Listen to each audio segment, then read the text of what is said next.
সাতক্ষীরায় ৯ মে থেকে আনুষ্ঠানিকভাবে আম পাড়া শুরু হয়েছে। দিনপঞ্জি অনুযায়ী প্রথম দিনে পাড়া হয়েছে গোপালভোগ, গোবিন্দভোগ সহ স্থানীয় জাতের আম। তবে এবার জেলায় আমের উৎপাদন ভালো না হওয়ায় হতাশ চাষিরা। এদিকে কৃষি বিভাগ বলছে এবছর সাতক্ষীরায় প্রায় ৩০০ কোটি টাকার আমের বেচাকেনা হতে পারে। সাতক্ষীরা থেকে রাহাত রাজার তথ্যচিত্রে ডেস্ক রিপোর্ট।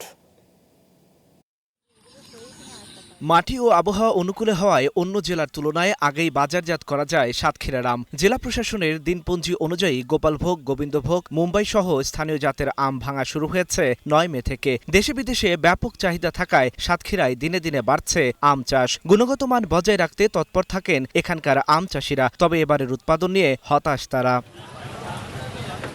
চাষিরা বলছেন সাতক্ষীরার আমের ফলন খুব কম, তাপদাহে বিপুল পরিমাণে আম ঝরে গেছে। আগের বছরের চেয়ে এবার আমের দাম কিছুটা বেশি।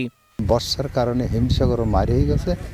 মোটামুটি যা হয়েছে, এখন যদি দুটো দাম ভালো পাই তাহলে দেখা যাচ্ছে আমরা লাভবান হই। এবছর আম ফলন খুব কম হয়েছে, আর তারপরে অনেক পরিমাণ তাপদাহ চলিছে। যে ফসলটা লাস্টে যে আবার মুকুল হয়েছিল, এই মুকুলটা অনেক তাপের কারণে নষ্ট হয়ে গেছে। আমের ব্যবসায় বছর ভালো না, কারণ আম তো ফলন নেই, অর্ধেকেরও কম আম। আর এবারে তো আম অনেক নষ্ট করে দিয়েছে আগাম ভাঙার কারণে, তো ব্যবসায় বছরে খুব একটা ভালো হবে না। এবছর সাতক্ষীরায় ৪,১০০ হেক্টর জমিতে আমের উৎপাদন হয়েছে, আর লক্ষ্যমাত্রা ধরা হয়েছে ৫০,০০০ টন। এই পরিমাণ আমের দাম প্রায় ৩০০ কোটি টাকা, এমনটাই জানান এই কৃষি কর্মকর্তা।